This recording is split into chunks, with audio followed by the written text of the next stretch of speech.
আমার ঠাকুরমা দেওয়া আয়নাটা আমার মুখটা ছাড়া আর সব কিছুই সত্যি দেখাতো। কথাটা শুনতে অদ্ভুত লাগলেও এটাই ছিল আমার জীবনের সবচেয়ে বড় এবং ভয়ঙ্কর সত্যি, যে সত্যিটা ধীরে ধীরে আমার অস্তিত্বকে একটা অন্তহীন অন্ধকারের দিকে ঠেলে দিচ্ছিল। আমার নাম রোহান, বয়স 27, পেশা একজন ফ্রিল্যান্স গ্রাফিক ডিজাইনার। কাজের সূত্রে আমাকে বেশিরভাগ সময় বাড়িতে একাই থাকতে হয়।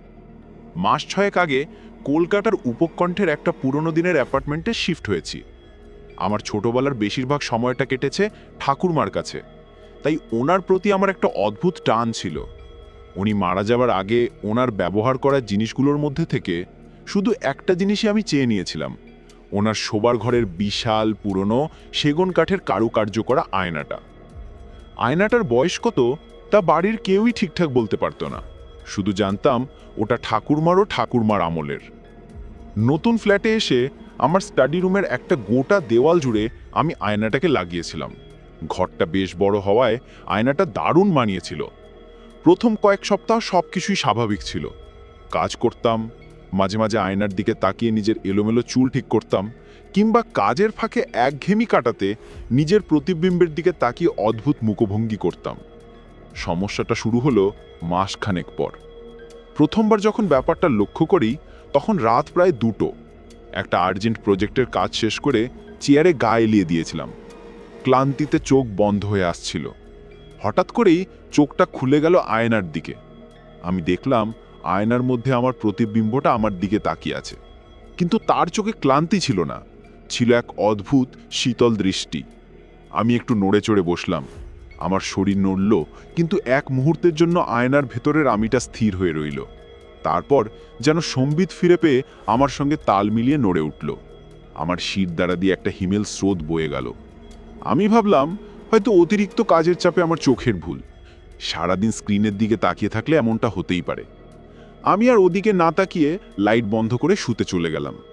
কিন্তু পরের দিন বিকেলে ঘটনাটা আবার ঘটল। আমি কফি খেতে খেতে আয়নার সামনে দাঁড়িয়েছিলাম। কফির কাপে চুমুক দিয়ে আমি যেই হাসলাম, আমার প্রতিবিম্বটা হাসল না।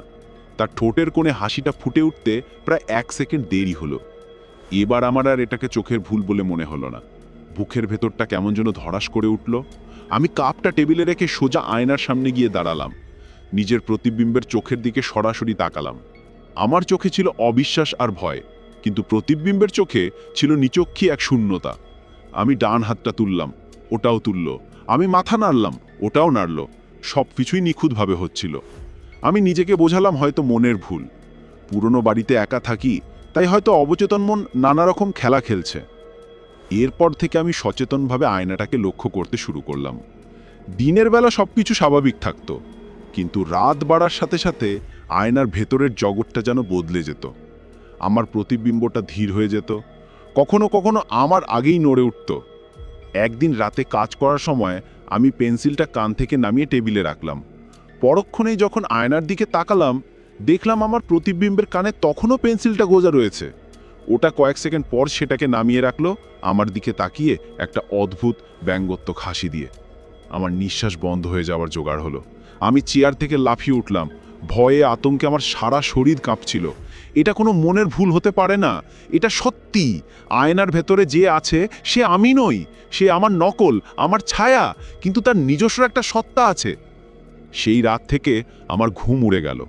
আমি স্টাডি রুমের দরজা বন্ধ করে রাখতাম, কিন্তু তাতেও শান্তি ছিল না। বন্ধ দরজার ওপার থেকে গভীর রাতে অদ্ভুত সব শব্দ পেতাম। কখনো মনে হতো কেউ যেন ঘরের ভেতরে পায়চারি করছে, কখনো শুনতাম খসখস করে আওয়াজ যেন কেউ দেওয়াল আঁচড়াচ্ছে, আবার কখনো শুনতাম চাপা গোঙানির শব্দ। আমি ভয়ে কম্বলের নিচে গুটিয়ে থাকতাম আর অপেক্ষা করতাম কখন সকাল হবে। আমি ঠিক করলাম আয়নাটাকে সরিয়ে ফেলব, কিন্তু সমস্যা হলো ওটা এত ভারী আর বড় যে একা সরানো প্রায় অসম্ভব। আর তাছাড়া ঠাকুরমার দেওয়া শেষ স্মৃতিচিহ্নটাকে ফেলে দিতেও মন চাইছিল না। আমি আমার এক বন্ধু অলোকেশ, ওকে ফোন করলাম। অলোকেশ এইসব ভৌতিক ব্যাপার স্যাপারে খুব উৎসাহী। আমি ওকে পুরোটা খুলে বললাম। ও প্রথমে হেসে উড়িয়ে দিল, বলল, তুই বেশি হরর মুভি দেখছিস তাই এইসব মনে হচ্ছে। চল আমি আজ রাতে তোর সাথে থাকি, দেখি তোর আয়নার ভূত কি করে। অলোকেশ সন্ধ্যাবেলায় আমার ফ্ল্যাটে চলে এলো। আমরা একসাথে ডিনার করলাম, আড্ডা মারলাম। আমি ওকে স্টাডি রুমে নিয়ে গেলাম। আয়নাটার দিকে তাকিয়েও বলল, জিনিসটা তো দারুণ রে, অ্যান্টিক পিস। আর তোর প্রতিবিম্ব তো একদম ঠিকঠাকই দেখছি। আমি বললাম, সমস্যাটা রাতেই হয়। রাত প্রায় 12টা। আমরা দুজনে স্টাডি রুমে বসেছিলাম। ঘরে লাইট জ্বালানোই ছিল। অলোকেশ ল্যাপটপে কি একটা কাজ করছিল, আর আমি বারবার আর চোখে আয়নার দিকে তাকাচ্ছিলাম। সব কিছুই শান্ত ছিল। আমার প্রতিবিম্ব আমার মতোই চেয়ারে বসেছিল। অলোকেশ আমার দিকে তাকিয়ে মুচকি হেসে বলল, কিরে, তোর ছায়ামানব তো বেশ ভদ্র, কোনো ঝামেলা করছে না? আমি কিছু বললাম না। আমার মন বলছিল, ঝড় উঠার আগের মুহূর্তের শান্তি এটা। রাত 1টা নাগাদ অলোকেশের ল্যাপটপের চার্জ শেষ হয়ে গেল। ও চার্জারটা আনার জন্য পাশের ঘরে গেল। আমি একা বসে রইলাম। ঘরের নিঃশব্দতাটা হঠাৎ করেই খুব ভারী মনে হতে লাগলো। আমি সাহস করে আয়নার দিকে তাকালাম। আমার প্রতিবিম্বটা আমার দিকেই তাকিয়েছিল, কিন্তু ওর বসার ভঙ্গিটা একটু অন্যরকম ছিল। আমি যেমন চেয়ারে হেলান দিয়ে বসেছিলাম, ও তেমন ছিল না। ও একটু সামনের দিকে ঝুঁকে বসেছিল, যেন কিছু একটা বলার চেষ্টা করছে। ওর চোখ দুটো অস্বাভাবিক রকম বড় আর স্থির দেখাচ্ছিল। আমার গলা শুকিয়ে প্রাট হয়ে গেল। আমি চোখ ফেরাতে পারছিলাম না। হঠাৎই আমার প্রতিবিম্বটা ঠোঁট নাড়ল। আমি কোনো শব্দ শুনলাম না, কিন্তু ওর ঠোঁট নড়া দেখে স্পষ্ট বুঝতে পারলাম ও কিছু বলছে। ওর মুখ থেকে 3টে শব্দ বেরিয়ে এলো, ওকে চলে যেতে বল। আমার সারা শরীরে কাঁটা দিয়ে উঠল। আমি চেয়ার থেকে ছিটকে সরে গেলাম। ঠিক সেই মুহূর্তে অলোকেশ ঘরে ঢুকল। আমাকে ওরকম ভয় পেয়ে দাঁড়িয়ে থাকতে দেখে অবাক হয়ে বলল, কি হয়েছে রে, এমন করছিস কেন? আমি কাঁপতে কাঁপতে আয়নার দিকে আঙুল দেখালাম। অলোকেশ আয়নার দিকে তাকিয়ে বলল, কি, কিছুই তো নেই। আমি দেখলাম আমার প্রতিবিম্বটা আবার আগের মতো স্বাভাবিক হয়ে গেছে। চেয়ারে হেলান দিয়ে বসে আছে, মুখে ভয়ের ছাপ। আমি অলোকেশকে বললাম, ও ও আমাকে বলেছে তোকে চলে যেতে বলতে। অলোকেশ আমার কাঁধে হাত রেখে বলল, শান্ত হ রোহন, তুই খুব স্ট্রেসড আছিস, তোর হ্যালুসিনেশন হচ্ছে। আমি চিৎকার করে বললাম, না, এটা হ্যালুসিনেশন নয়, আমি নিজের চোখে দেখেছি। আমার অবস্থা দেখে অলোকেশ একটু ঘাবড়ে গেল। ও বলল, ঠিক আছে ঠিক আছে, আমি আজ রাতে তোর সাথেই থাকছি, কিছু হলে আমি দেখব। কিন্তু আমার মন মানছিল না। আয়নার ভেতরের সত্তাটা চায় না আমি ছাড়া অন্য কেউ এখানে থাকুক। ওর চাহনি, ওর ঠোঁট নাড়া, সব কিছুতেই একটা স্পষ্ট হুঁশিয়ারি ছিল। আমরা দুজনে ড্রয়িং রুমে এসে সোফায় বসলাম। আমি স্টাডি রুমের দরজাটা ভেতর থেকে লক করে দিয়েছিলাম, কিন্তু শান্তি পেলাম না। মনে হচ্ছিল ওই কাঠের দরজার অন্য পারে অন্ধকারের মধ্যে আয়নার সামনে কেউ একজন দাঁড়িয়ে আছে। কেউ একজন যে আমার মতো দেখতে, কিন্তু সে আমি নই। রাত প্রায় 3টের সময় হঠাৎই স্টাডি রুমের ভেতর থেকে একটা বিকট আওয়াজ এলো। মনে হলো কাঁচ ভাঙার শব্দ। আমরা দুজনেই চমকে উঠলাম। অলোকেশ লাফিয়ে উঠে বলল, কিসের আওয়াজ? আমার বুকের ভেতরটা ধুকপুক করছিল। আমি ফিসফিস করে বললাম, আয়নাকা।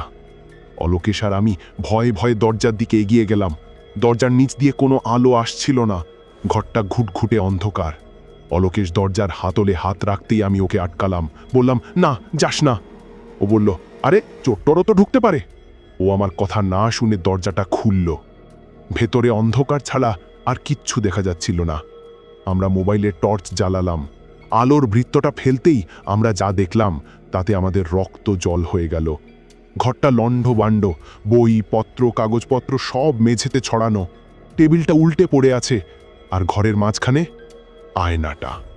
আয়নাটা ভাঙেনি, একটা আঁচড়ও লাগেনি, কিন্তু তার সামনে মেঝেতে একটা মানুষের ছায়া পড়ে আছে। কিন্তু ছায়াটা আমাদের নয়, কারণ আমরা দরজার কাছে দাঁড়িয়েছিলাম আর ছায়াটা পড়েছিল ঘরের ঠিক মাঝখানে, যেন কেউ অদৃশ্য হয়ে আয়নার সামনে দাঁড়িয়ে আছে।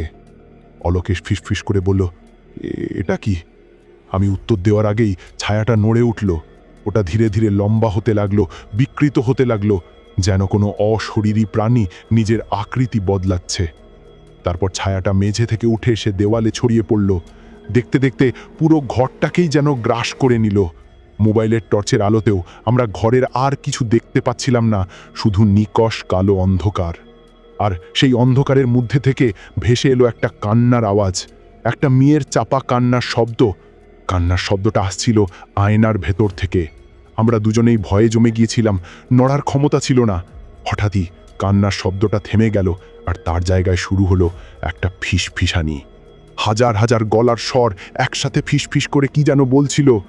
ভাষাটা বোঝা যাচ্ছিল না, কিন্তু তার মধ্যে যে তীব্র ঘৃণা আর যন্ত্রণা ছিল সেটা আমাদের মস্তিষ্ককে অসাড় করে দিচ্ছিল। অলোকেশ্বর সহ্য করতে পারল না। ও চিৎকার করে ঘর থেকে বেরিয়ে গেল। আমি ওর পেছন পেছন দৌড় লাগালাম। আমরা ফ্ল্যাটের বাইরে এসে হাঁপাতে লাগলাম। অলোকেশ কাঁপতে কাঁপতে বলল, তোর বাড়িতে সত্যি কিছু আছে রোহন, আমি আর এক মুহূর্তেও এখানে থাকবো না। ও প্রায় ছুটে ফ্ল্যাট থেকে নেমে গেল। আমি একা দাঁড়িয়ে রইলাম। আমার নিধের বাড়িতেই আমি আর ঢুকতে পারছিলাম না।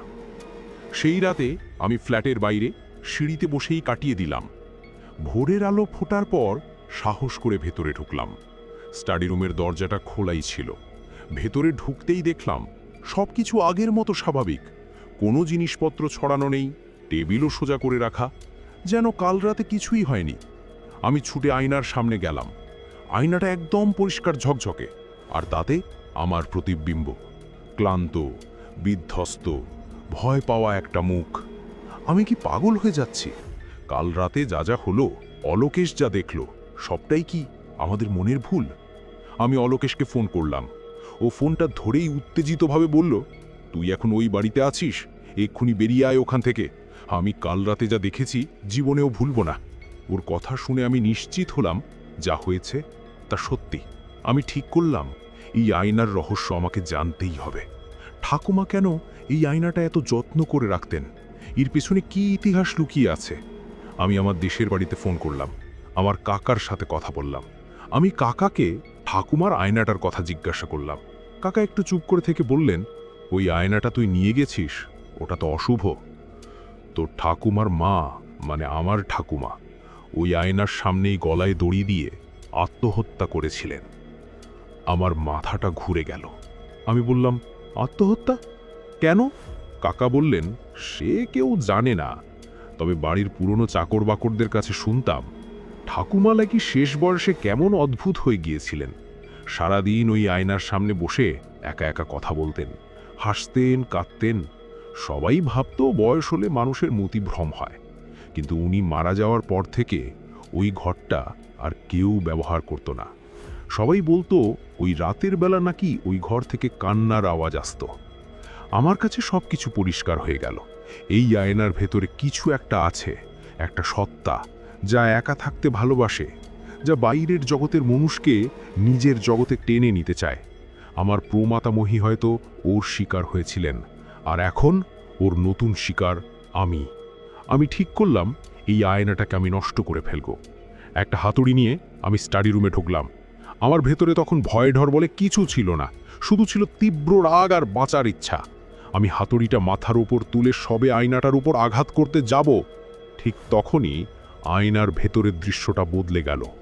আয়নার ভেতরে আমি আর আমার প্রতিবিম্ব ছিলাম না। আয়নার ভেতরে ফুটে উঠল একটা ঘর, পুরনো দিনের আসবাবপত্রে সাজানো একটা শোবার ঘর। আর সেই ঘরের মাঝখানে ছাদের কড়িবর্গা থেকে একটা শাড়ি গলায় পেঁচিয়ে ঝুলছিল এক মহিলার নিথর দেহ। মহিলার মুখটা দেখা যাচ্ছিল না, চুলের আধারে ঢাকা ছিল, কিন্তু আমি বুঝতে পারছিলাম উনি আমার প্রমাতামহী। আমার হাত থেকে হাতুড়িটা পড়ে গেল। আমি শিউরে উঠলাম। ঠিক সেই মুহূর্তে ঝুলন্ত দেহটার পিছনে ঘরের অন্ধকার কোণ থেকে বেরিয়ে এলো একটা ছায়া মূর্তি। ওর কোনো নির্দিষ্ট আকার ছিল না, কুয়াশার মতো একটা কালো অবয়ব। ওর দুটো চোখ ছিল যা গনগনে আগুনের মতো জ্বলছিল। ছায়ামূর্তিটা ধীরে ধীরে ঝুলন্ত দেহটার দিকে এগিয়ে গেল। তারপর ওর একটা ছায়ার হাত বেরিয়ে এসে মৃতদেহের মুখ থেকে চুলগুলো সরিয়ে দিল। আর তখনই আমি দেখলাম সেই মুখটা। ভয়ে আমার হৃৎপিণ্ড থেমে যাবার জোগাড় হলো। মুখটা আমার প্রমাতামহীর ছিল না, মুখটা ছিল আমার। আয়নার ভেতরে শাড়ি গলায় পেঁচিয়ে আমার নিজের দেহ ঝুলছিল, আর সেই ছায়ামূর্তিটা আমার মৃতদেহের দিকে তাকিয়ে হাসছিল, একটা বীভৎস শব্দহীন হাসি। হঠাৎ করেই আয়নার ভেতরের দৃশ্যটা মিলিয়ে গেল। আবার আমার প্রতিবিম্বটা ফুটে উঠল, কিন্তু এবার ও একা ছিল না। ওর ঠিক পিছনে দাঁড়িয়েছিল সেই কালো ছায়ামূর্তিটা। ওর জ্বলন্ত চোখ দুটো আমার প্রতিবিম্বের কাঁধের ওপর দিয়ে সরাসরি আমার দিকে তাকিয়েছিল। আমার প্রতিবিম্বটা ভয়ে আতঙ্কে কাঁপছিল, ওর চোখ দিয়ে জল গড়িয়ে পড়ছিল। ও আমার দিকে তাকিয়ে ঠোঁট নাড়ল। এবারও কোনো শব্দ হলো না, কিন্তু আমি স্পষ্ট বুঝতে পারলাম ও কি বলছে। ও বলছিল, বাঁচাও। আমার আর সহ্য করার ক্ষমতা ছিল না। আমি জ্ঞান হারালাম। যখন জ্ঞান ফিরল, তখন আমি মেঝেতে পড়ে আছি। ঘরের জানালা দিয়ে বিকেলের মরা আলো আসছে। আমি ধরফড় করে উঠে বসলাম। আয়নার দিকে তাকালাম। আয়নাটা স্বাভাবিক, আমার প্রতিবিম্ব স্বাভাবিক, কিন্তু আমি জানি ওই স্বাভাবিকতার আড়ালে কি ভয়ঙ্কর সত্যি লুকিয়ে আছে। আয়নার ভেতরে যে আমার প্রতিবিম্ব, সে আসলে একটা বন্দি আত্মা, আমারই একটা অংশ, যাকে ওই ছায়ামূর্তিটা আটকে রেখেছে। আর ওই ছায়ামূর্তিটা এখন আমাকে চায়। ও চায় আমি ওর জগতে চলে যাই, আর আমার দেহটা ও দখল করে নেয়। সেই দিন থেকে আমার জীবনটা বদলে গেল।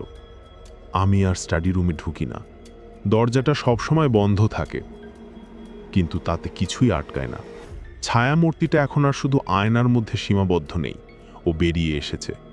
আমি এখন ঘরের আনাচে কানাচে ওর উপস্থিতি টের পাই। মাঝে মাঝে দেখতে পাই দরজার কোণ দিয়ে একটা কালো ছায়া মিলিয়ে গেল। কখনো রান্নাঘরে কাজ করার সময় মনে হয় আমার ঠিক পিছনে কেউ দাঁড়িয়ে নিঃশ্বাস ফেলছে। রাতের বেলায় ঘুমের মধ্যে আমি দুঃস্বপ্ন দেখি ওই ছায়ামূর্তিটা আমার বুকের উপর বসে আমার গলা টিপে ধরছে। আমি ছটফট করি, কিন্তু শরীর নাড়াতে পারি না। আমি জানি আমার সময় ফুরিয়ে আসছে। ও ধীরে ধীরে আমার উপর অধিকার জমাচ্ছে। আমার শক্তি, আমার ইচ্ছা সব কিছু শুষে নিচ্ছে। আমি আয়নাটাকে সরাতে পারছি না, কারণ আমার অবচেতন মন বলছে, ওটাকে সরালে বা ভাঙলে তাহলে আমার যে প্রতিবিম্বটা ভেতরে বন্দী হয়ে আছে তারও ক্ষতি হবে। হয়তো সে চিরকালের জন্য হারিয়ে যাবে। কয়েকদিন ধরে একটা নতুন উপদ্রব শুরু হয়েছে। আমি যখনই বাড়ির অন্য কোনো আয়না বা কাঁচের সামনে দাঁড়াই, যেমন বাথরুমের আয়না বা আলমারির কাঁচ, আমি আমার স্বাভাবিক প্রতিবিম্ব দেখি, কিন্তু তার পিছনে অনেক দূরে আবছাভাবে আমি স্টাডি রুমের সেই অভিশপ্ত আয়নাটাকেও দেখতে পাই। আর তার সামনে দাঁড়িয়ে থাকে সেই ছায়া মূর্তিটা, আমার দিকে তাকিয়ে হাসে, যেন ও আমাকে মনে করিয়ে দিতে চায় আমি যেখানেই যাই না কেন ওর নজর থেকে পালাতে পারবো না। আজ রাতে আমি এই ডায়েরিটা লিখছি, কারণ আমার মনে হচ্ছে আমার হাতে আর বেশি সময় নেই। বাইরে ঝোড়ো হাওয়া বইছে, বিদ্যুৎ চমকাচ্ছে, আর বন্ধ স্টাডি রুমের ভেতর থেকে আমি স্পষ্ট শুনতে পাচ্ছি কেউ একজন আমার নাম ধরে ডাকছে। গলাটা আমার, কিন্তু স্বরটা আমার নয়। ওটা শীতল, নির্দয় আর ক্ষুধার্ত। আমি জানি আজ রাতে ও আসবে। আজ রাতে এই খেলার শেষ হবে। হয় আমি জিতব, নয়তো আমার অস্তিত্ব এই পৃথিবীর বুক থেকে মুছে যাবে, আর আমার দেহটা দখল করে নেবে এক অশরীরী ছায়া। আমার শুধু একটাই ভয়, আমি মরে গেলে আমার জায়গায় যে বেঁচে থাকবে তাকে কেউ চিনতে পারবে, নাকি আমারই হাসি মুখের আড়ালে লুকিয়ে থাকবে এক ভয়ঙ্কর অমানসিক সত্তা। দরজায় টোকা পড়ার শব্দ হচ্ছে, একবার, দুবার, তিনবার। কিন্তু আমি তো ফ্ল্যাটে একা। তাহলে দরজায় টোকা কে মারছে? নাকি শব্দটা স্টাডি রুমের ভেতর থেকে আসছে, আয়নার ভেতর থেকে? আমার বন্দি প্রতিবিম্বটা কি আমাকে সতর্ক করার চেষ্টা করছে, নাকি ছায়া মূর্তিটা আমাকে ডাকছে ওর অন্তহীন অন্ধকারে যোগ দেওয়ার জন্য? শব্দটা আবার হলো, এবার আরো জোরে। আমার আর ভাবনার সময় নেই, আমাকে উঠতেই হবে, দেখতে হবে দরজার ওপারে কি আছে। দরজায় টোকা পড়ার শব্দটা থামছিল না, এক টানা, ধীমি গতিতে, কিন্তু ভারী আর তীক্ষ্ণ। শব্দটা শুধু কাঠের দরজার উপর টোকা ছিল না, তার চেয়েও বেশি কিছু ছিল। মনে হচ্ছিল দরজার ওপারে দাঁড়িয়ে থাকা কেউ তার আঙুলের হাড় দিয়ে দরজায় আঘাত করছে। প্রত্যেকটা টোকার সাথে আমার বুকের ভেতরে ধুকপুকুনিটাও যেন পাল্লা দিয়ে বাড়ছিল। আমি জানি এই ফ্ল্যাটে আমি একা। অলোকেশ চলে যাওয়ার পর আর কেউ আসেনি। তাহলে কে? আমার শরীর অবশ হয়ে আসছিল, কিন্তু মন বলছিল এই রহস্যের মুখোমুখি আমাকে হতেই হবে, পালানোর কোনো পথ নেই। আমি কাঁপা কাঁপা পায়ে ড্রয়িং রুম থেকে উঠে দাঁড়ালাম। স্টাডি রুমের বন্ধ দরজার দিকে এগিয়ে গেলাম। আমার প্রত্যেকটা পদক্ষেপ যেন 1000 পাউন্ডের পাথরের মতো ভারী মনে হচ্ছিল। দরজার কাছাকাছি পৌঁছতেই টোকার শব্দটা আরও স্পষ্ট হলো। এবার আমি নিশ্চিত হলাম শব্দটা দরজার কাঠের ওপর থেকে আসছে না, শব্দটা আসছে দরজার ঠিক পিছনে, ঘরের ভেতর থেকে, আয়নাটার দিক থেকে। যেন কেউ কাঁচের ভেতর থেকে বাইরে আসার জন্য ডেসপ্যারেট হয়ে কাঁচের গায়ে ধাক্কা মারছে। আমার গলা শুকিয়ে কাঠ। আমি দরজার হাতলে হাত রাখলাম। ঠান্ডা ধাতব হাতলটা যেন আমার শরীরের সব উত্তাপ শুষে নিল। এক মুহূর্তের জন্য মনে হলো ঘুরে পালাই, এই বাড়ি, এই শহর ছেড়ে কোথাও পালিয়ে যাই। কিন্তু পরক্ষণেই আয়নার ভেতরে বন্দি আমার সেই আতঙ্কিত প্রতিবিম্বের মুখটা ভেসে উঠল। তার শেষ আকুতি, বাঁচাও। আমি জানি আমি পালালে ওর মুক্তি নেই, আর হয়তো আমারও নেই। গভীর একটা শ্বাস নিয়ে আমি হাতলটা ঘোরালাম। দরজাটা একটা ক্যাঁচ ক্যাঁচে আওয়াজ করে খুলে গেল। ঘরের ভেতরে ঘুটঘুটে অন্ধকার। বাইরে বিদ্যুৎ চমকানোর আলোয় ক্ষণিকের জন্য ঘরটা আলোকিত হতেই আমি যা দেখলাম তাতে আমার পায়ের তলার মাটি সরে গেল। আয়নাটার সামনে কেউ দাঁড়িয়ে নেই, কিন্তু আয়নাটার কাঁচটা থরথর করে কাঁপছে, আর কাঁচের ভেতরের দিকে আমার প্রতিবিম্বটা। ও হাত দিয়ে কাঁচের গায়ে ধাক্কা মারছিল। ওর মুখে তীব্র আকুতি, চোখে জল।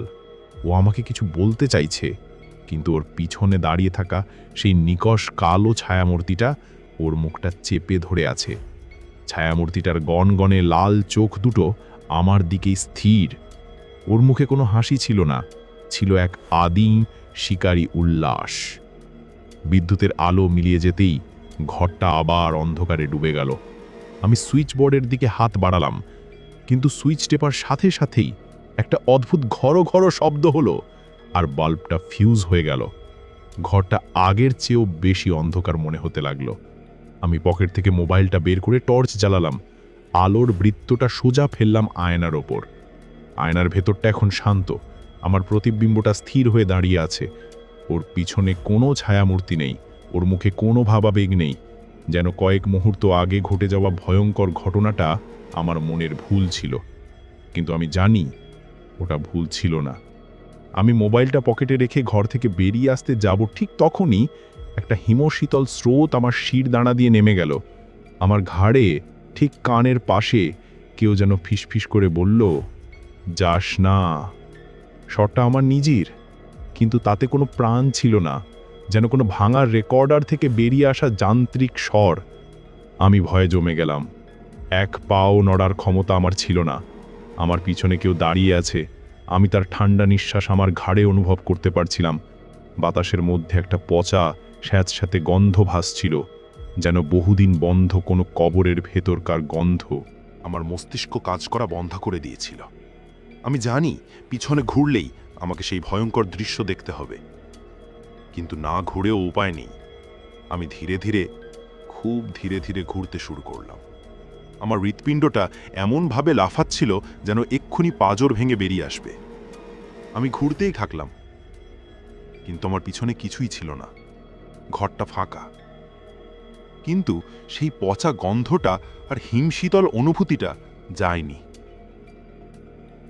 হঠাৎ করেই আমার মোবাইলটা বেজে উঠল। অলোকেশের ফোন। আমি প্রায় ছিটকে উঠে ফোনটা ধরলাম। ফোনের ওপার থেকে অলোকেশের আতঙ্কিত গলা ভেসে এলো, রোহন, তুই ঠিক আছিস? আমি তোর ফ্ল্যাটের নিচে দাঁড়িয়ে আছি। আমি অবাক হয়ে বললাম, তুই এত রাতে? ও বলল, আমি তোকে একা ফেলে আসতে পারলাম না, আমার খুব চিন্তা হচ্ছিল। তুই দরজাটা খোল, আমি ওপরে আসছি। অলোকেশের গলার স্বর শুনে আমি যেন মরুভূমিতে জল পেলাম। আমার একা লাগছিল না। আমি প্রায় দৌড়ে গিয়ে ফ্ল্যাটের সদর দরজা খুললাম, কিন্তু বাইরে কেউ ছিল না। করিডোরটা একদম ফাঁকা। আমি অলোকেশকে বললাম, কই তুই? কেউ তো নেই। ফোনের ওপাশ থেকে অলোকেশ বলল, আমি তো নিচে গ্যারেজে, এক্ষুনি লিফটে উঠছি। আমার বুকের ভেতরটা আবার ধরাস করে উঠল। তাহলে আমাকে ফোনটা কে করেছিল? আমি ফোনটা কানের কাছ থেকে নামিয়ে স্ক্রিনের দিকে তাকালাম। স্ক্রিনে অলোকেশের নামটাই দেখাচ্ছিল, কিন্তু কলটা চলছিল। আমি হ্যালো হ্যালো করতে লাগলাম, কিন্তু ওপাশ থেকে কোনো উত্তর এলো না। শুধু একটা চাপা হাসির শব্দ শোনা গেল, একটা খোনা বিকৃত হাসি। আমি ফোনটা কেটে দিলাম। আমার হাত পা কাঁপছিল। তার মানে ও এখন আমার গলার স্বর নকল করতে পারে। ও আমাকে নিয়ে খেলা করছে, আমার ভয়, আমার আতঙ্ক উপভোগ করছে। আমি দরজা বন্ধ করে ছিটকিনি তুলে দিলাম, আর ঠিক তখনই কলিং বেলটা বেজে উঠল। আমি ভয়ে দরজার কাছেই দাঁড়িয়ে রইলাম। বেলটা আবার বাজল, এবার একটানা বেজেই চলেছে। আমি পিফল দিয়ে বাইরেটা দেখার চেষ্টা করলাম, কিন্তু ওপাশটা অন্ধকার। মনে হচ্ছে কেউ আঙুল দিয়ে পিফলটা চেপে ধরে আছে। আমার নিঃশ্বাস বন্ধ হয়ে আসছিল। আমি জানি দরজার ওপারে অলোকেশ নেই। দরজার ওপারে দাঁড়িয়ে আছে সেই ছায়া মূর্তিটা, আমারই রূপ ধরে। বেলটা হঠাৎ থেমে গেল। কয়েক মুহূর্তের নিস্তব্ধতা। তারপর দরজার ওপার থেকে ভেসে এলো আমারই গলার স্বর, দরজাটা খোল। আমি। স্বরটা এত স্বাভাবিক, এত নিখুঁত যে এক মুহূর্তের জন্য আমার মনে হলো, আমি কি তাহলে পাগল হয়ে যাচ্ছি? আমি কি দরজার বাইরে দাঁড়িয়ে আছি আর আমার ভেতরে অন্য কেউ? আমি চিৎকার করে বললাম, কে তুই? কি চাস তুই? দরজার ওপার থেকে কোনো উত্তর এলো না। শুধু দরজার গায়ে একটা আঁচড়ের শব্দ হলো, যেন কেউ ধারালো নখ দিয়ে কাঠটা চিরে ফেলছে। আমি পিছিয়ে এলাম। আমার চোখ গেল স্টাডি রুমের দিকে। দরজাটা খোলা, আর আমি দেখলাম আয়নার ভেতরে আমার প্রতিবিম্বটা দরজার দিকে তাকিয়ে হাসছে, সেই বিভৎস ব্যঙ্গাত্মক হাসিটা। আমি বুঝতে পারলাম আমি এই ফ্ল্যাটের ভেতরেও নিরাপদ নই, বাইরেও নই। ও আমাকে সব দিক থেকে ঘিরে ফেলেছে, আমার পালানোর সব রাস্তা বন্ধ। আমি পাগলের মতো ভাবতে লাগলাম, কি করব? এই আয়নার রহস্যটা কি? কেন ও আমাকেই বেছে নিল? আমার হঠাৎ করে ঠাকুরমার কথা মনে পড়ল।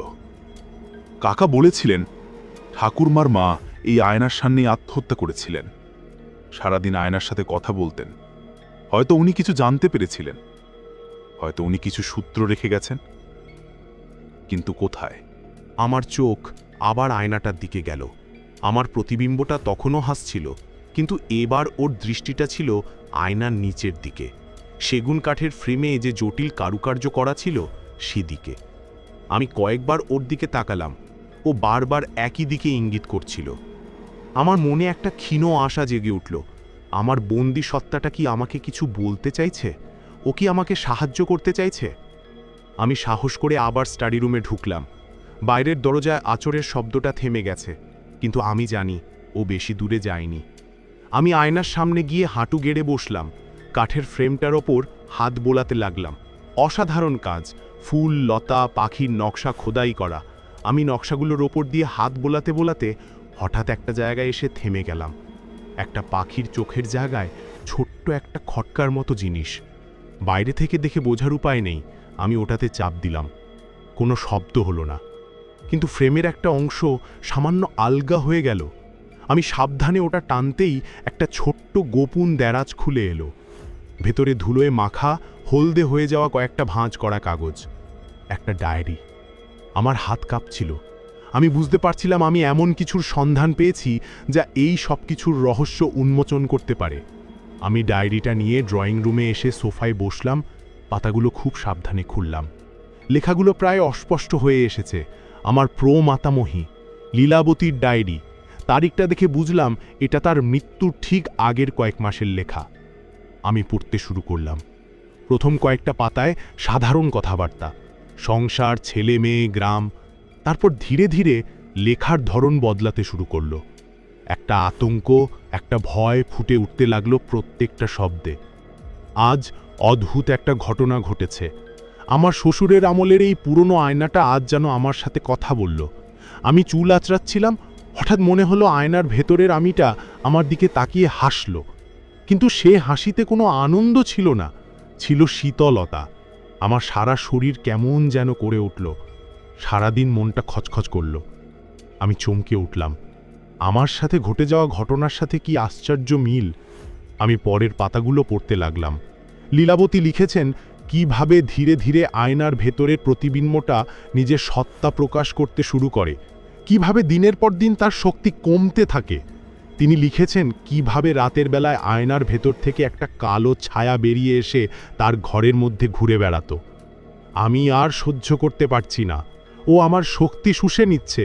ও আমার মনে হয় ও আমার শরীরটা চায়। ও এই পৃথিবীতে আসতে চায়।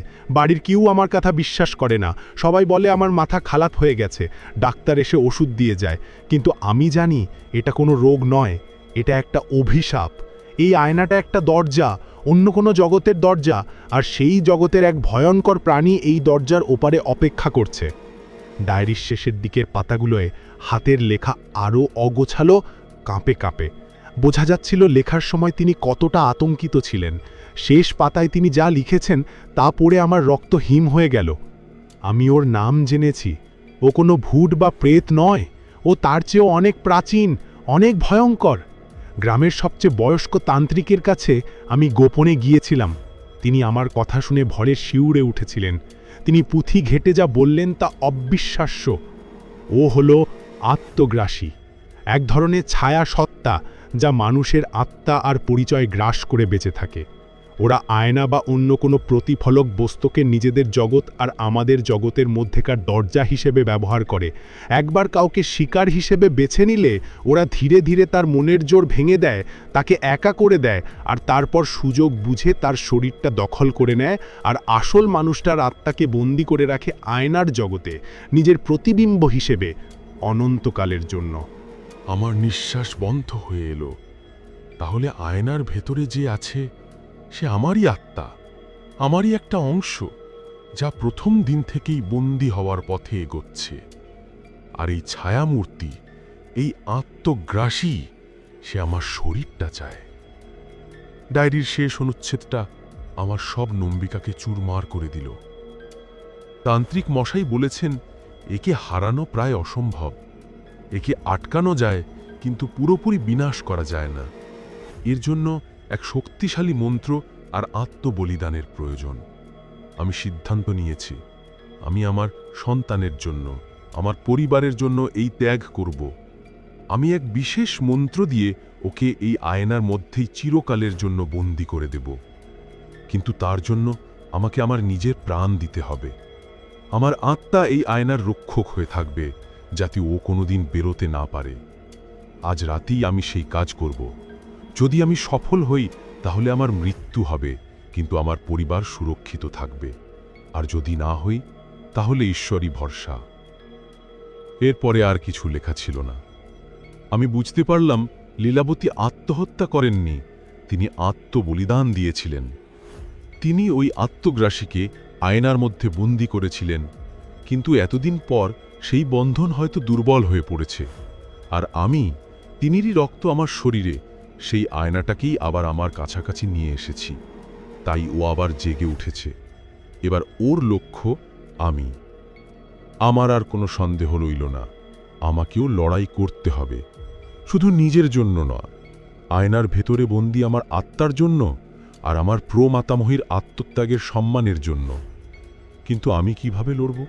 সেই মন্ত্রটা কি? ডায়েরিতে তো তার কোনো উল্লেখ নেই। আমি হতাশ হয়ে ডায়েরিটা বন্ধ করতে যাব, ঠিক তখনই ভাঁজ করা পাতাগুলোর ভেতর থেকে একটা ছোট বিবর্ণ কাগজ বেরিয়ে এলো। কাগজটার এক পাশে সংস্কৃত ভাষায় কিছু লেখা, আর অন্য পাশে তার বাংলা অনুবাদ। মন্ত্র! লীলাবতী আমার জন্য এই সূত্রটাই রেখে গেছেন। আমার মনে নতুন করে সাহস ফিরে এলো। আমি জানি এটা খুব কঠিন হবে, হয়তো আমারও প্রাণ যেতে পারে, কিন্তু আমি আর ভয় পেয়ে পালিয়ে থাকব না। আমি কাগজটা হাতে নিয়ে উঠে দাঁড়ালাম। আমাকে স্টাডি রুমে যেতে হবে। আয়নার সামনে দাঁড়িয়েই এই মন্ত্রটা পাঠ করতে হবে। আমি স্টাডি রুমের দরজার দিকে তাকালাম। ঘরটা আগের মতোই অন্ধকার আর নিস্তব্ধ, কিন্তু এখন আর আমার ভয় করছিল না। আমার ভেতরে একটা অদ্ভুত জেদ কাজ করছিল। আমি ধীর পায়ে ঘরের ভেতরে ঢুকলাম। আমার হাতে ধরা মোবাইল ফোনের আলোয় ঘরটা আলোকিত। আমি সোজা আয়নার সামনে গিয়ে দাঁড়ালাম। আমার প্রতিবিম্ব আমার দিকে তাকিয়েছিল। ওর চোখে এখন আর ভয় ছিল না, ছিল আশা।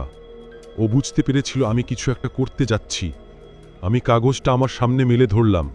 সংস্কৃত ভাষায় লেখা মন্ত্রটা আমি পড়তে পারি না, তাই বাংলা অনুবাদটাই পড়তে শুরু করলাম। আমার গলা কাঁপছিল, কিন্তু আমি থামলাম না।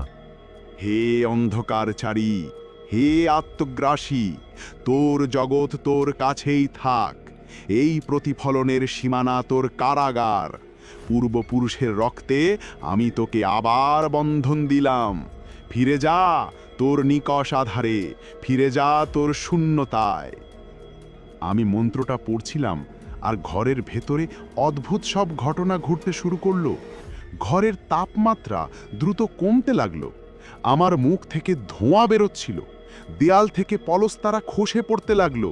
ঘরের মধ্যে একটা দমকা ঝড়ো হাওয়া বইতে শুরু করলো, যদিও ঘরের সব দরজা জানলা বন্ধ। আয়নাটা প্রচণ্ডভাবে কাঁপতে লাগলো। কাঁচের ওপর দিয়ে সূক্ষ্ম ফাটল দেখা দিতে শুরু করলো। আয়নার ভেতর থেকে একটা ভয়ঙ্কর আর্তনাদ ভেসে এলো। সেটা কোনো মানুষের গলার স্বর নয়, হাজার হাজার পোকা একসাথে ডানা ঝাপটানোর মতো একটা বিকট শব্দ। আমার প্রতিবিম্বটা ভয় পেছনে সরে গেল, আর ওর পেছনে সেই অন্ধকার থেকে বেরিয়ে এলো আত্মগ্রাসী। এবার ওর চেহারাটা আরও স্পষ্ট। ওটা শুধু একটা ছায়া নয়, ওর শরীরটা যেন কালো ধোঁয়া দিয়ে তৈরি। ওর চোখ দুটো দগদগে ক্ষতের মতো জ্বলছে। ওর মুখটা হাঁ হয়ে গেল, আর সেই হাঁয়ের ভেতরে কোনো দাঁত বা জিভ নেই, শুধু অন্তহীন অন্ধকার। ও আয়নার কাঁচের ওপর সজোরে ধাক্কা মারতে লাগলো। প্রত্যেকটা ধাক্কায় পুরো ঘরটা কেঁপে উঠছিল। আমি মন্ত্রটা আরও জোরে জোরে পড়তে লাগলাম। আমার মনে হচ্ছিল আমার শরীরে সব শক্তি নিঃশেষ হয়ে যাচ্ছে। আমি আর দাঁড়াতে পারছিলাম না। হঠাৎ করেই আত্মগ্রাসীটা তার ধোঁয়ার শরীর থেকে একটা লম্বা হাত বের করে আনলো। সেই হাতটা কাঁচ ভেদ করে বেরিয়ে এলো আমার দিকে। ওর নখগুলো ছিল ছুরির ফলার মতো ধারালো। আমি ভয়ে পিছিয়ে গেলাম, কিন্তু হাতটা আমার দিকে আসছিল না। ওটা সজোরে আঘাত করলো আমার হাতে ধরা কাগজটার ওপর। কাগজটা আমার হাত থেকে ছিটকে গিয়ে ঘরের কোণে উড়ে গেল। মন্ত্রটা বন্ধ হয়ে গেল। ঘরের সব শব্দ, সব কম্পন থেমে গেল। সব কিছু শান্ত। শুধু আয়নার ভেতর থেকে আত্মগ্রাসীটা আমার দিকে তাকিয়ে হাসছিল, এবার শব্দ করে, একটা ঘর ঘরে অমাংসিক হাসি। ও জিতে গেছে, আমি হেরে গেছি। ও ধীরে ধীরে আয়নার কাঁচ ভেদ করে বেরিয়ে আসতে লাগলো। ওর শরীরের অর্ধেকটা এখন ঘরের ভেতরে, আর অর্ধেকটা আয়নার জগতে। আমার শরীর জমে গিয়েছিল। আমি নড়তে পারছিলাম না, কথা বলতে পারছিলাম না, শুধু ওর লাল চোখ দুটোর দিকে তাকিয়েছিলাম। ও আমার সামনে এসে দাঁড়ালো। ওর শরীর থেকে তীব্র ঠান্ডা বিকিরিত হচ্ছিল। ওর পচা গন্ধে আমার বমি পাচ্ছিল। ও আমার দিকে ঝুঁকে এলো। ওর মুখটা আমার মুখের মাত্র কয়েক ইঞ্চি দূরে। আমি ওর হায়ের ভেতরে সেই শূন্য অন্ধকারটা দেখতে পাচ্ছিলাম। তারপর ও প্রথমবারের মতো নিজের গলায় কথা বলল। স্বরটা এমন যেন কেউ ভাঙা কাঁচের উপর লোহা ঘষছে। ও ফিসফিস করে বলল, তোর মাথামুহি খুব বোকা ছিল। ভেবেছিল সামান্য রক্ত আর মন্ত্র দিয়ে আমাকে আটকে রাখবে, কিন্তু ও জানতো না এই বন্ধন চিরস্থায়ী নয়। আর তুই তো আরো বড় বোকা। তুই আমাকে মুক্তি দিলি। আমি কিছু বুঝতে পারলাম না। আমি ওকে মুক্তি দিলাম কিভাবে? ও আবার হাসলো। এই আয়নাটা শুধু দরজা নয়, এটা একটা ফাঁদ। লীলাবতী নিজে আত্মাকে এই ফাঁদের রক্ষক বানিয়েছিল। যতদিন ওর আত্মা শক্তিশালী ছিল, আমি বন্দী ছিলাম। কিন্তু ওর বংশের কেউ যখন এই আয়নার সামনে নিজের ভয়, নিজের দুর্বলতা প্রকাশ করে, তখন ওর আত্মার শক্তি কমতে থাকে আর আমার শক্তি বাড়তে থাকে। তুই তোর ভয় দিয়ে, তোর আতঙ্ক দিয়ে আমাকে খাইয়েছিস। তুই ওকে দুর্বল করে দিয়েছিস। তুই আমার বন্ধন ছিঁড়ে দিয়েছিস। আমার মাথা ঘুরছিল। তার মানে আমার ভয়ই ছিল ওর অস্ত্র। আমি যত ভয় পেয়েছি, ও তত শক্তিশালী হয়েছে। আত্মগ্রাসীটা আমার চুলে মুঠি ধরে ওর মুখের কাছে টেনে নিল। ওর ঠান্ডা নিঃশ্বাস আমার মুখে লাগছিল। ও বলল, খেলা শেষ। তোর আত্মা এখন থেকে আয়নার ভেতরে বন্দি থাকবে, তোর প্রতিবিম্ব হয়ে। আর আমি তোর জীবনটা যাপন করব। আমার চোখের সামনে সব অন্ধকার হয়ে যাওয়ার আগে আমি শেষবারের মতো আয়নার দিকে তাকালাম। দেখলাম আমার প্রতিবিম্বটা কাঁদছে। ও কাঁচের গায়ে নিজের কপাল ঠেকিয়ে রেখেছে। ওর পিছনে আয়নার জগতের গভীরে আমি আবছাভাবে দেখতে পেলাম এক শাড়ি পরা মহিলাকে, আমার মাতামহী। তিনি পরাজিত, শক্তিহীন। আত্মগ্রাসীটা আমার কানের কাছে মুখ নিয়ে এসে ওর শেষ কথাটা বলল, যে কথাটা শোনার পর আমার শেষ আশাটুকুও নিভে গেল। এবার প্রতিবিম্ব হওয়ার পালা তোর। আমার চেতনা যখন ফিরল তখন আমি আর আমার মধ্যে ছিলাম না। আমার অস্তিত্ব একটা ঠান্ডা নিস্তব্ধ শূন্যতার মধ্যে ভাসছিল। কোনো শব্দ নেই, কোনো অনুভূতি নেই, শুধু একটা অনন্ত ধূসর জগৎ। আমি চোখ খোলার চেষ্টা করলাম, কিন্তু আমার কোনো চোখ ছিল না। আমি হাত নাড়ানোর চেষ্টা করলাম, কিন্তু আমার কোনো শরীর ছিল না। আমি ছিলাম একটা বিশুদ্ধ চেতনা, একটা স্মৃতি, যে একটা কাঁচের দেওয়ালের ওপারে আটকে পড়েছে। আমিই এখন প্রতিবিম্ব। আমার সামনেই ছিল আমার স্টাডি রুম, আমার চেনা ঘর, আমার বইয়ের টাক, আমার কাজের টেবিল, কিন্তু সব কিছু কেমন যেন প্রাণহীন, বিবর্ণ। রঙগুলো সব ধূসর, আলোটা ম্লান, আর ঘরের মাঝখানে দাঁড়িয়ে ছিল আমার শরীর, কিন্তু সেটা আর আমার ছিল না। আমি দেখছিলাম আমার হাত দুটো দিয়েও নিজের মুখটা স্পর্শ করছে, আমার চোখ দিয়েও ঘরের চারপাশ দেখছে, আমার ঠোঁট ব্যবহার করেও হাসার চেষ্টা করছে, কিন্তু সেই হাসিটা আমার নয়। ওটা ছিল একটা বিকৃত, কদাকার অনুকরণের চেষ্টা। ওর চোখে কোনো প্রাণের চিহ্ন ছিল না, ছিল শুধু এক আদিম কৌতূহল আর বিজয়োল্লাস। আত্মগ্রাসীটা এখন আমার জীবনের চালক। আমার ভেতরটা এক অবর্ণনীয় যন্ত্রণায় কুঁকড়ে গেল। আমি চিৎকার করতে চাইলাম, কিন্তু আমার কোনো গলা ছিল না। আমি কাঁচের দেওয়ালে ধাক্কা মারতে চাইলাম, কিন্তু আমার কোনো হাত ছিল না। আমি অসহায়ভাবে দেখতে লাগলাম কিভাবে একটা ভয়ঙ্কর সত্তা আমার জীবনটা চুরি করে নিচ্ছে। ও, অর্থাৎ আমার শরীরটা, ধীরে ধীরে ঘরের মধ্যে পায়চারি করতে লাগলো। প্রত্যেকটা জিনিস ছুঁয়ে দেখছিল, আমার বই, আমার পেন, আমার কফির মগ, যেন এক শিশু প্রথমবার পৃথিবীকে আবিষ্কার করছে। তারপর ও রান্নাঘরে গেল, ফ্রিজ খুলে একটা আপেল বের করল। তারপর সেই আপেলে এমনভাবে কামড় বসালো যা কোনো মানুষ বসায় না, হিংস্র পশুর মতো, ঘাড়ের রগ ফুলিয়ে তীব্র শব্দ করে রস গড়িয়ে পড়ছিল ওর চুবুক বেয়ে। ও খাচ্ছিল না, ও যেন স্বাদ নামক অনুভূতিটাকে শুষে নিচ্ছিল। ওর চোখে ছিল এক পাশবিক আনন্দ। আমি এই বীভৎস দৃশ্য থেকে চোখ ফেরাতে পারছিলাম না। এই জগৎ, এই প্রতিবিম্বের জগৎ বড় অদ্ভুত। এখানে যেন সময় স্থির। বাইরের জগতে সব কিছু ঘটছিল, কিন্তু আমার কাছে তা মনে হচ্ছিল একটা ধীরগতির সিনেমার মতো। এখানে কোনো শব্দ নেই, শুধু একটা একটানা শোঁ শোঁ আওয়াজ, যেন হাজার হাজার মাইল দূরের কোনো ঝড়ের শব্দ। হঠাৎ আমার পাশে একটা আবছা ছায়া নড়ে উঠল। আমি ঘুরে তাকালাম। আমার থেকে কয়েক হাত দূরে দাঁড়িয়েছিলেন এক শাড়ি পরিহিতা মহিলা। তার চেহারা অস্পষ্ট, কুয়াশায় ঢাকা, কিন্তু তার চোখের বিষণ্ণতা আর পরাজয়ের গ্লানি আমি স্পষ্ট অনুভব করতে পারছিলাম। লীলাবতী, আমার মাতামহী। তিনি কথা বলেননি, এখানে কথা বলার কোনো উপায় নেই, কিন্তু তার ভাবনাগুলো সরাসরি আমার চেতনার মধ্যে প্রবেশ করল। স্বাগত আমার উত্তরসূরি, এই কারাগারে তোমাকেও স্বাগত। তার ভাবনার মধ্যে কোনো সমবেদনা ছিল না, ছিল একরাশ ক্লান্তি আর হতাশা।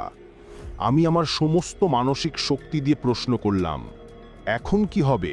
আমাদের কি কোনো মুক্তির উপায় নেই? লীলাবতীর কাছ থেকে উত্তর এলো, মুক্তি। এই কারাগার থেকে মুক্তির একমাত্র পথ হলো বিনাশ। যদি এই আয়নাটা ভেঙে যায়, তাহলে আমাদের আত্মাও চিরকালের জন্য হারিয়ে যাবে। আর যদি না ভাঙে, তাহলে অনন্তকাল ধরে আমাদের এভাবেই ওর বিজয় দেখতে হবে। আমার মনটা ভেঙে গেল। তাহলে কোনো আশাই নেই? লীলাবতী আবার তার চিন্তা পাঠালেন। একটা পথ ছিল, আমার আত্মবলিদানের বন্ধন, কিন্তু তোমার ভয় ওকে এতটাই শক্তিশালী করে তুলেছে যে আমার শক্তি এখন প্রায় নিঃশেষিত। আমি আর ওকে আটকে রাখতে পারিনি। ও এখন স্বাধীন। শুধু ওই আয়নাটাই ওর অতীতের সাথে একমাত্র যোগসূত্র। ঠিক সেই মুহূর্তে আমার শরীরটা, অর্থাৎ আত্মগ্রাসীটা, আবার স্টাডি রুমে ফিরে এলো। ওর হাতে আমার মোবাইল ফোন। ও স্ক্রিনের দিকে তাকিয়েছিল। স্ক্রিনে অলোকেশের নামটা ভাসছিল। ফোনটা বাজছিল। ও ফোনটা রিসিভ করল। আমার গলা ব্যবহার করে ও বলল, হ্যাঁ বল। আমি ফোনের ওপার থেকে অলোকেশের উদ্বিগ্ন স্বর শুনতে পেলাম না, কিন্তু আমার শরীরটার মুখের ভাবভঙ্গি দেখে বুঝতে পারছিলাম অলোকেশ খুব চিন্তিত। আত্মগ্রাসীটা খুব স্বাভাবিকভাবে কথা বলার চেষ্টা করছিল। ও বলল, আরে না, আমি একদম ঠিক আছি। কাল রাতে একটু বেশি টেনশনে ছিলাম, তাই হয়তো সব আবোল তাবোল বকছিলাম। তুই চিন্তা করিস না। একটা দীর্ঘ পজ। তারপর ও আবার বলল, না না, আজ আসার দরকার নেই। আমি একটু কাজে ব্যস্ত থাকব, আমি তোকে পরে ফোন করছি। ও ফোনটা কেটে দিল, তারপর সোফায় বসে হাসতে লাগলো, সেই অমানসিক ঘরে হাসি। ও বুঝতে পেরেছে ও সফলভাবে অলোকেশকে ধোঁকা দিতে পেরেছে। ও এখন আমার জীবনটা ধীরে ধীরে নিজের মতো করে গুছিয়ে নেবে। আমার বন্ধু, আমার পরিবার, সবাইকে ও আমার পরিচয় ঠকাবে। আর আমি, আসল রোহন, এই কাঁচের ওপারে চিরকালের জন্য বন্দী হয়ে থাকব। লীলাবতী আমার পাশে এসে দাঁড়ালেন। তার আবছা অবয়ব থেকে একটা গভীর দুঃখের অনুভূতি বিকিরিত হচ্ছিল। তিনি তার চিন্তা পাঠালেন, ওকে পুরোপুরি জিততে দেওয়া যাবে না। ওই শরীরটা পেয়েছে, কিন্তু তোর আত্মা এখনো তোর। তোর স্মৃতি, তোর অনুভূতি, তোর ভালোবাসা, এগুলো এখনো তোর। ও এগুলোকে নকল করতে পারে, কিন্তু অনুভব করতে পারে না। এটাই ওর সবচেয়ে বড় দুর্বলতা। কিন্তু আমি কিভাবে এই দুর্বলতাকে কাজে লাগাবো? আমি প্রশ্ন করলাম। আমি তো এখানে অসহায়। তোকে অপেক্ষা করতে হবে। লীলাবতীর উত্তর এলো, সুযোগ আসবে। যখন ও সবচেয়ে বেশি আত্মবিশ্বাসী থাকবে, যখন ও ভাববে যে ও পুরোপুরি জিতে গেছে, তখনই তোকে আঘাত হানতে হবে, তোর সত্তার সমস্ত শক্তি দিয়ে। দিন গড়িয়ে রাত হলো। প্রতিবিম্বের জগতে দিন রাতের কোনো ফারাক নেই, কিন্তু বাইরের জগতের আলোর পরিবর্তন দেখে আমি বুঝতে পারছিলাম। আত্মগ্রাসীটা আমার শরীরটা নিয়ে সারাদিন স্বাভাবিক জীবনযাপনের অভিনয় করল।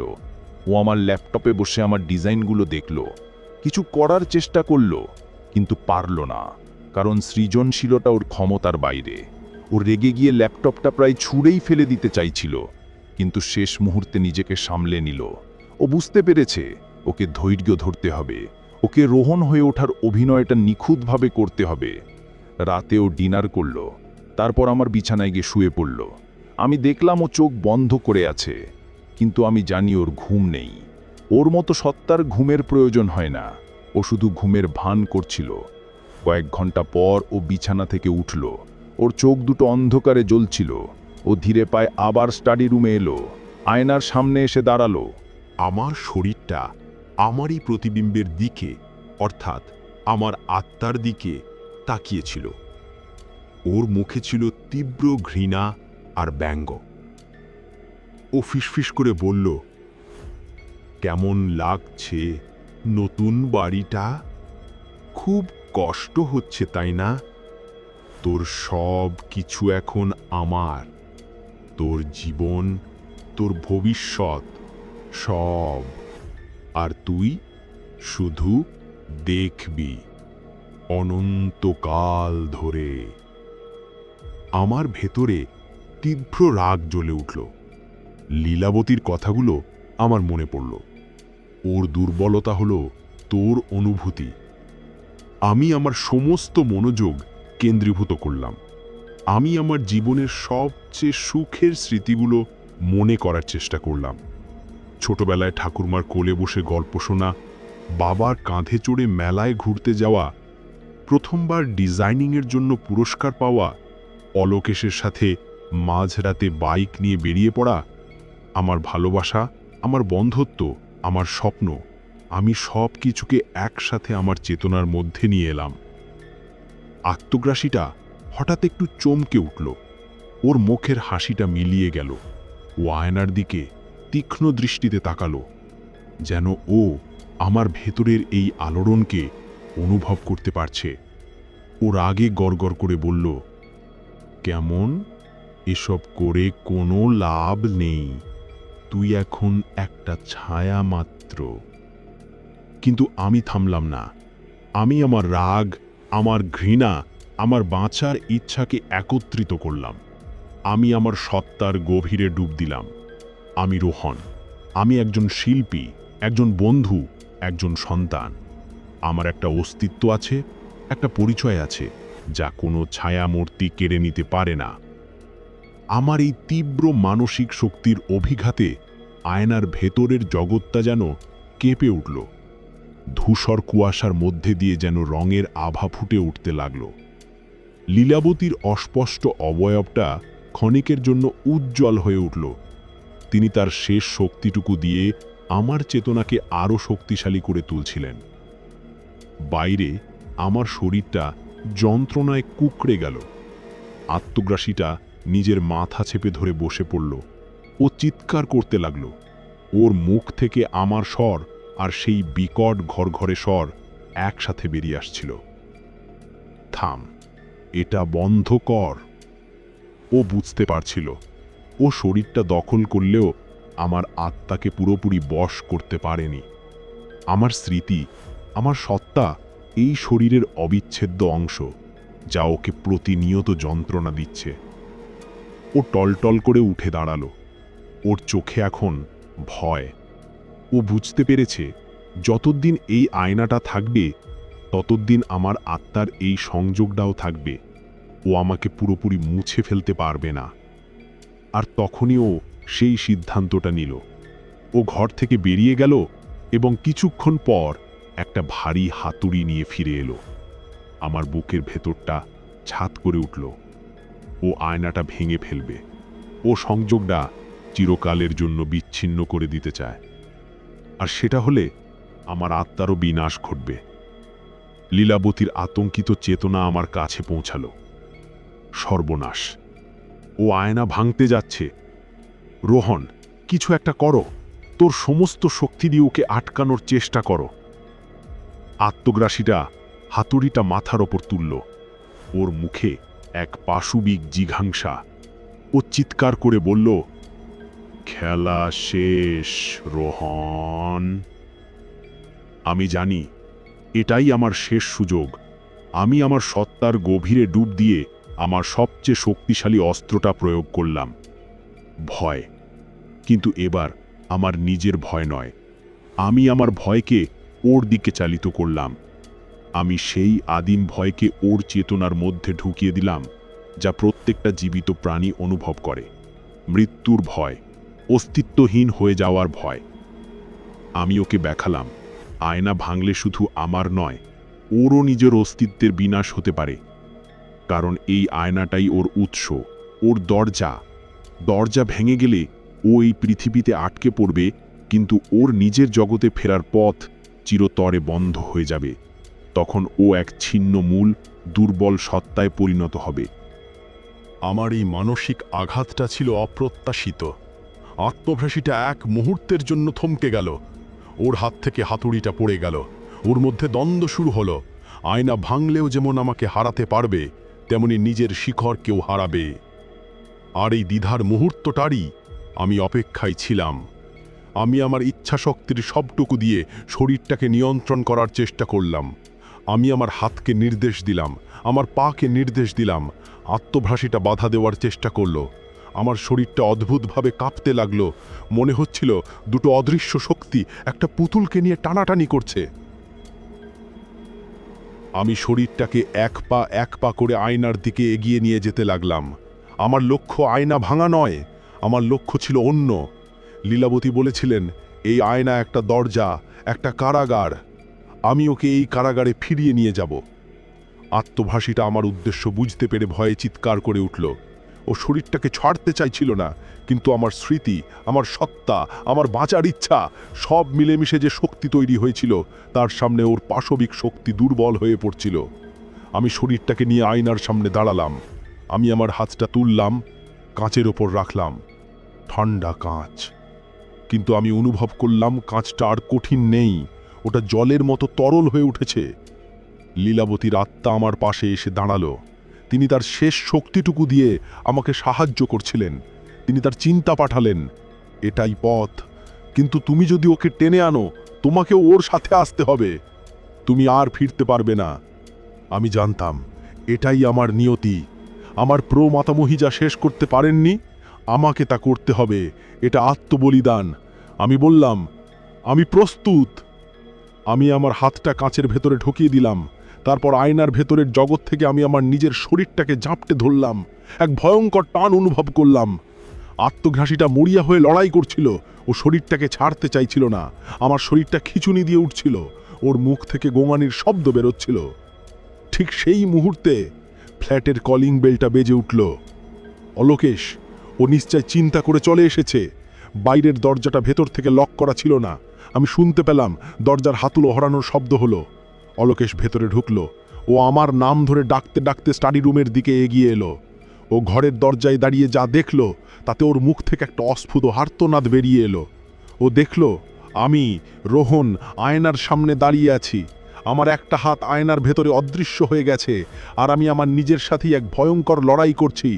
আমার শরীরটা কাঁপছে, আর মনে হচ্ছে যেন আয়নাটা আমাকে ধীরে ধীরে ভেতরে টেনে নিচ্ছে। রোহন! অলোকেশ চিৎকার করে আমার দিকে ছুটে আসতে চাইল। আমি আমার শেষ শক্তিটুকু দিয়ে চিৎকার করে উঠলাম আমার নিজের গলায়, না, কাছে আসবি না। তারপর আমি আয়নার দিকে তাকিয়ে আমার সত্তার সমস্ত শক্তি দিয়ে শেষ টানটা দিলাম। আত্মঘাসীটা একটা বিকট অন্তিম আর্তনাদ করে উঠল।